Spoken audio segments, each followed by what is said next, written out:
Ladies and gentlemen, the President of the United States and His Majesty, King Abdullah II, Ibn al-Hussein.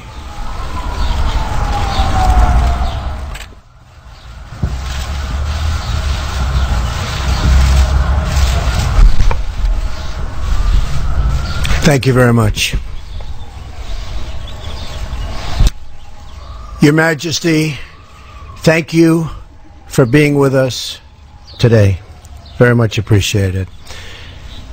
This is our second meeting since my inauguration, but our first at the White House. Very special place, I can tell you that. I've gotten to know it well. Long hours, very special.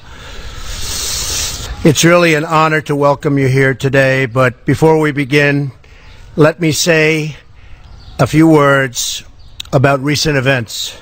Yesterday, a chemical attack that was so horrific in Syria against innocent people, including women, small children, and even beautiful little babies.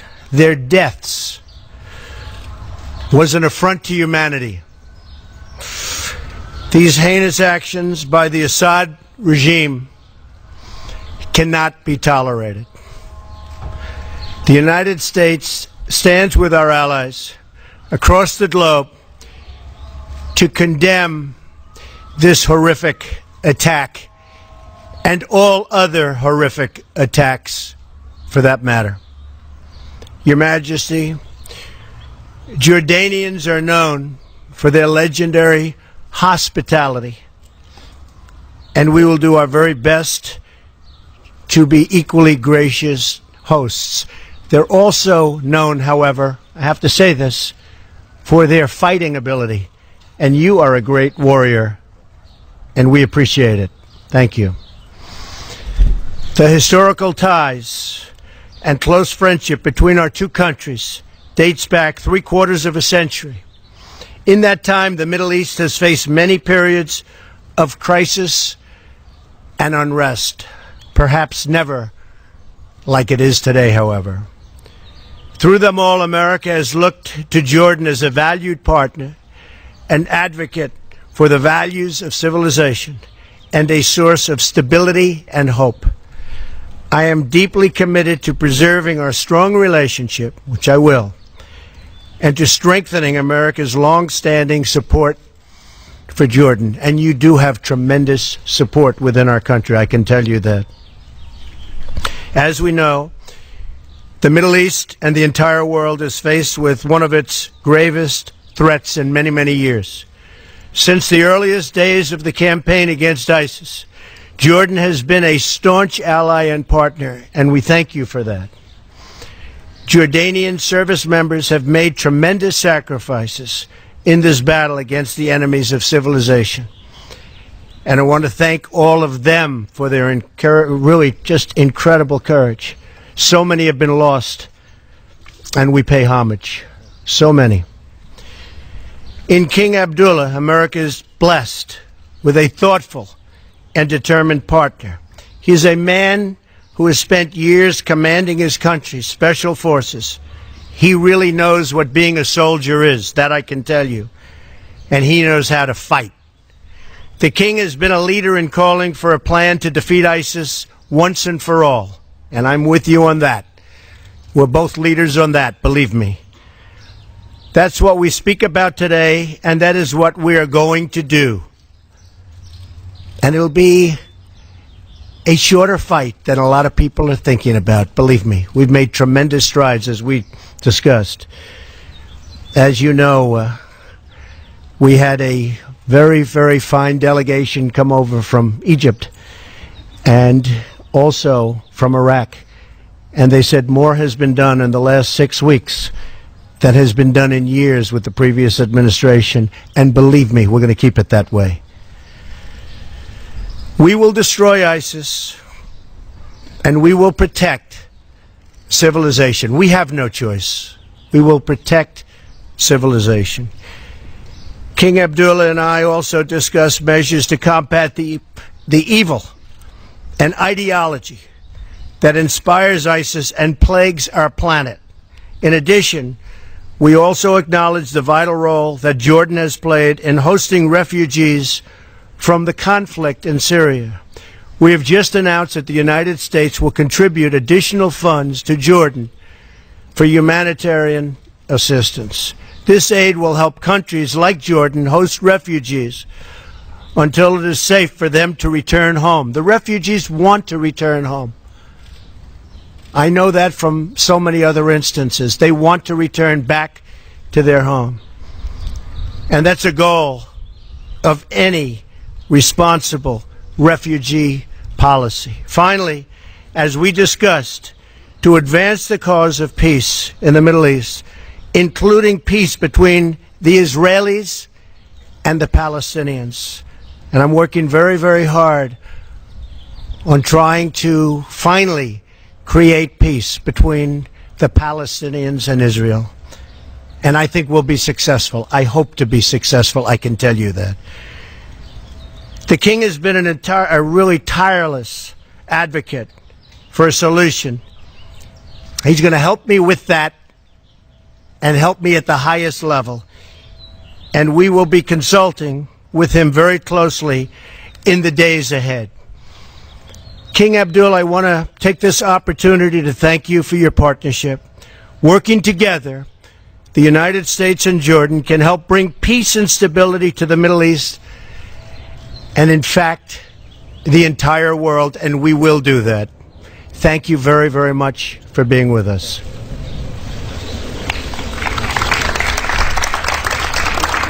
Thank you. Mr. President, thank you for such a kind and warm welcome to the White House. I fondly remember the meetings we've had many years ago and more recently several months ago. You've always been a generous host and have always looked after us. We are very delighted with the way the discussions have gone so far, and we're delighted to be here in such a wonderful setting and such a beautiful day, which I think is a tremendous mark of how we are going to move into the future. We've had a very good round of talks today, and I'm looking forward to continuing these discussions later on in our meetings after the press conference. What I do want to say is how much we deeply appreciate the close relations we have with the United States, with you, Mr. President, and with the American people. This is a strategic partnership that we call and keep very close to our hearts, and it is a partnership on so many levels that we will continue, I think, with the frank discussions that we had today to improve on as we face the challenges of the future. And I am very delighted for your vision, your holistic approach to all the challenges in our region, and to the dedication of your team in being able to translate your policy into actions successfully, hopefully, as we move forward. The challenges we face today are many and not exclusive to my region, as I've just mentioned. They are global, and particularly the threats to global security. Terrorism has no borders, no nationality, no religion, and therefore joint action with a holistic approach, as I had just mentioned, Mr. President, is crucial. I am very delighted that you have the vision to be able to move in that direction, and I think that the world will be in a very good place as we move with all these challenges ahead. No doubt, with all the challenges that we face in the world, the role of the U.S. is key to all the issues that we have around the world. But it's not just the fact that we should expect the United States to do all the heavy lifting. The heavy lifting has to be done by all of us in the international community to support the United States in being able to translate that vision into the right direction. So there's a lot of responsibility for all of us in the international community to support the President, the administration, and the American people to bring brighter days to all of us. We are very encouraged with the President's determination to support Arab and Muslim states in their fight against terrorism. But it is not only the fight of terrorism inside of our societies, but we as Arab Muslim states standing behind the international community in being able to defeat this international scourge. In Syria, we need a political solution that ends the conflict in the country and preserve its unity and territorial integrity. As the President mentioned, the issue we discussed was the Israeli-Palestinian conflict, which is essentially the core conflict in our region. And the President's early engagement is beginning in bringing the Palestinians and Israelis together has been a very encouraging sign for all of us. And I think, sir, it was that initiative that allowed us at the Arab Summit last week to extend through the Arab Peace Initiative the message of peace to Israel, which we all hopefully will work together to make that come about. All Arab countries relaunched the Arab Peace Initiative, as I said last week. It offers a historic reconciliation between Israel and the Palestinians, as well as all member states of the Arab League. It is the most comprehensive framework for lasting peace, and it ensures statehood for the Palestinians, but also security, acceptance, and normal ties for Israel with all Arab countries and hopefully all Islamic countries. So we appreciate your commitment in all these issues where others have failed. You will find a strong ally in Jordan in supporting you in all your policies. And if I may just say, as you have on Syria and the gas attack, unfortunately, as you and I both agree, this is another testament to the failure of the international diplomacy to find the solutions to this crisis. But I believe under your leadership, we will be able to unravel this very complicated situation. This has been ongoing for 7 years now, has descended into proxy wars from different parties with dubious agendas. But at the end of the day, as you pointed out, Mr. President, it's the civilians, women and children that are paying the heaviest price. This is happening on our watch, on our conscience, as well as the global community.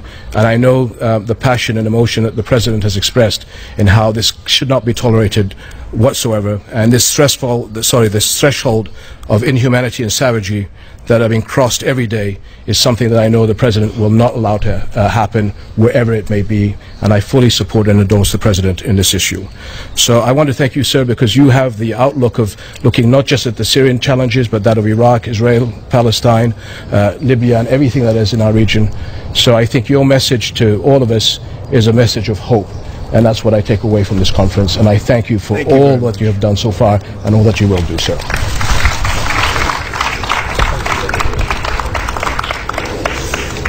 All right, we'll take a few questions. Julie Pace.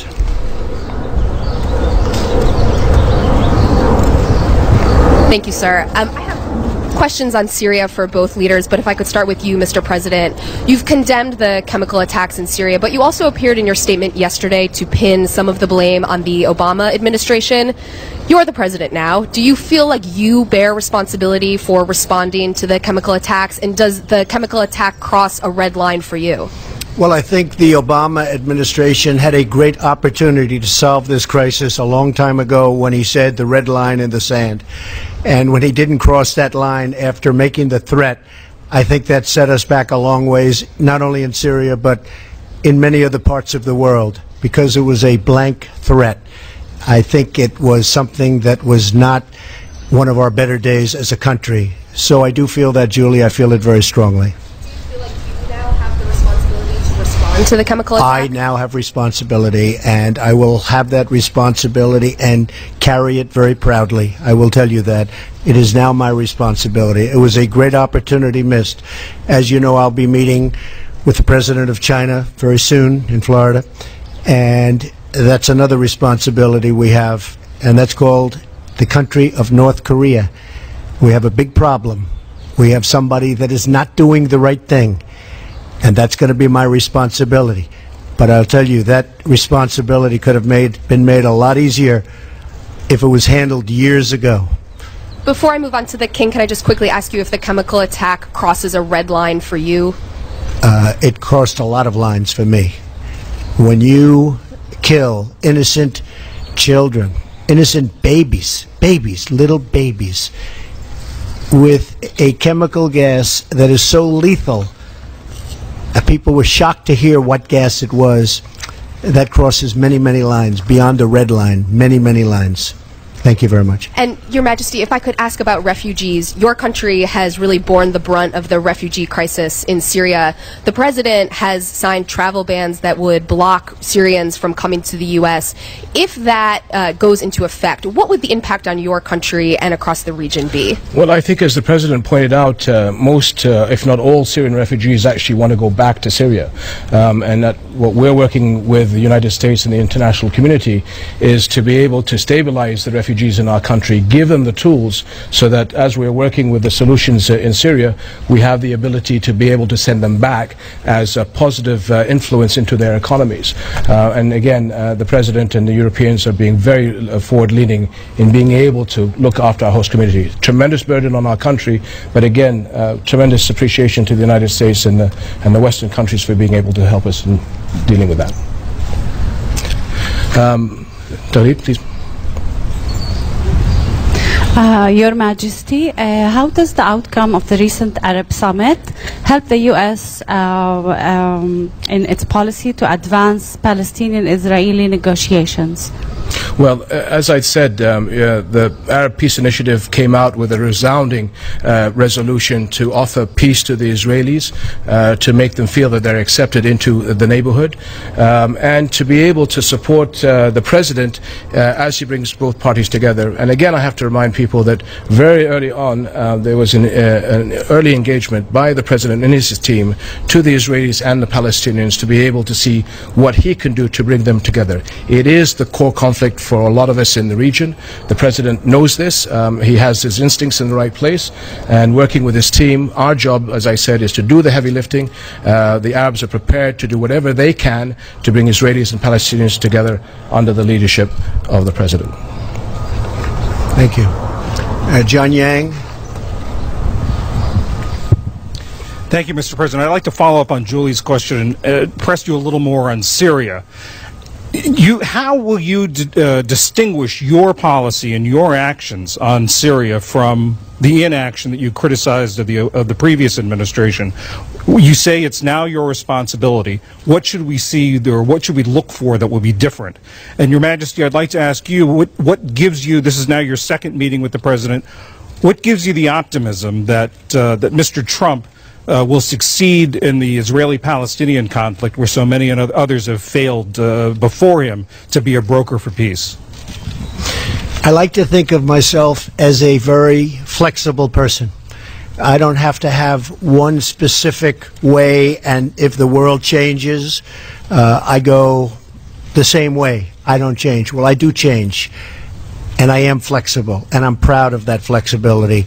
And I will tell you, that attack on children yesterday had a big impact on me. Big impact. That was a horrible, horrible thing. And I've been watching it and seeing it, and it doesn't get any worse than that. And I have that flexibility, and it's very, very possible, and I will tell you, it's already happened, that my attitude toward Syria and Assad has changed very much.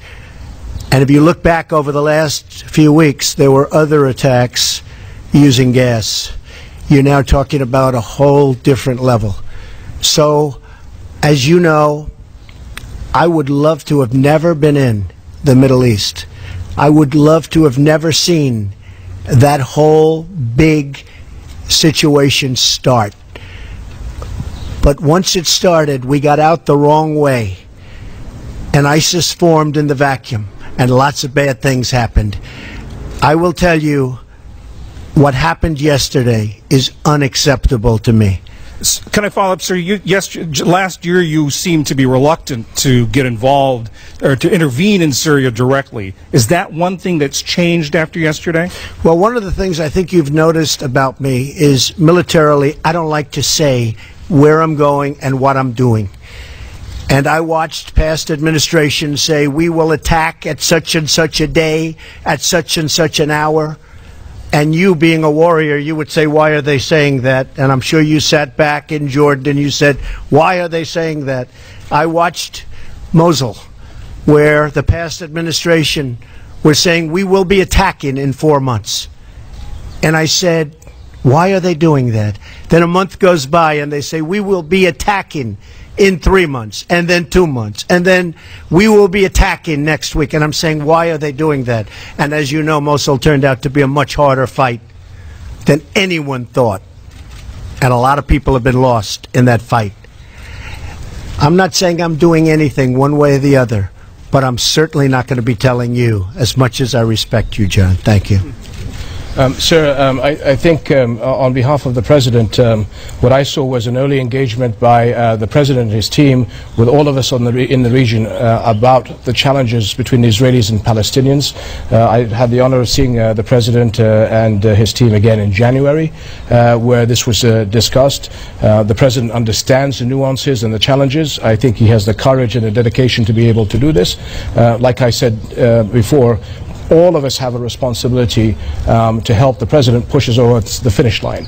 And so his team has been in the region. They've been talking to all the partners. And it is our job to facilitate the atmospherics between Israelis and Palestinians to move together and give the support to the President to be able to smooth the edges over between Israelis and Palestinians to achieve this. And the President understands that if we don't solve this problem, how are we going to win the global fight against terrorism, which is his #1 priority? So this is a core issue that he understands, and I think he has the commitment, and he has my full support for this, as he does from many, many countries in our region. And I have to just say that the world is a mess. I inherited a mess. Whether it's the Middle East, whether it's North Korea, whether it's so many other things, whether it's in our country, horrible trade deals, I inherited a mess. We're going to fix it. We're going to fix it. Okay. Thank you. Nadia? Thank you, Your Majesty. You touch upon the subject now, but if I ask you to look forward, how do you see the future of fighting terrorism post-Raqqa and Mosul, especially the role that Jordan will play in the eastern part of Iraq? And do you believe the real battle will start then? And if I may, Mr. President, you know very well that the Iranian militias and Hezbollah has been propping the Syrian regime for a while, over a few years now. Will you go after them? What message will you give them today? And will you work with the Russians to stop, to ground the Syrian Air Force and to establish safe zones? Thank you. Well, the first part is that we are seeing very recently tremendous gains on the ground in Raqqa and Mosul. Again, I think as the President alluded to, it's very difficult to put timelines on this issue because the battle space is always very fluid.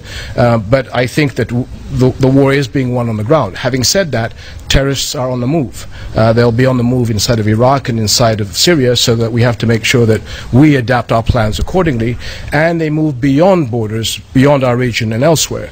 So as we and the administration have discussed, it's this holistic approach. How do we fight them wherever they are? And I think that is the understanding. Terrorists have no respect for borders and religions and people. So it's the seriousness of how we do this holistic approach that I've mentioned several times. And what I'm really delighted is that the understanding by the President and the administration in how to deal with this globally. And I think you're seeing a move in the right direction because the policy now is being charted out, and my discussions with the Defense Secretary and the Foreign Secretary allows us to be then able to decide how we adapt ourselves in the region to be able to come in line with international diplomacy. The Iran deal made by the previous administration is one of the worst deals I have ever witnessed, and I've witnessed some beauties. It's one of the worst deals I've ever witnessed. It should never have been made. It was totally one-sided against the United States and, frankly, against much of the Middle East. I will do whatever I have to do. They have a deal. It was, some people say, not done properly, even in the form of its finalization. There was no vote from Congress. There was no real ratification. But I will do what I have to do with respect to the Iran deal. As far as ISIS is concerned, the United States will work with whoever it's appropriate to work with to totally eradicate ISIS and other terrorists. And by the way, ISIS is one group, but others have formed. Frankly, they're all over the place. We will do what we have to do to eradicate terrorism. But sir, I'm talking about the Iranian militias in Syria, supporting the Syrian regime separate of the nuclear deal. What message do you have for them today? You will see. They will have a message. You will see what the message will be. Okay? Thank you. Thank you all very much. Thank you. Thank you.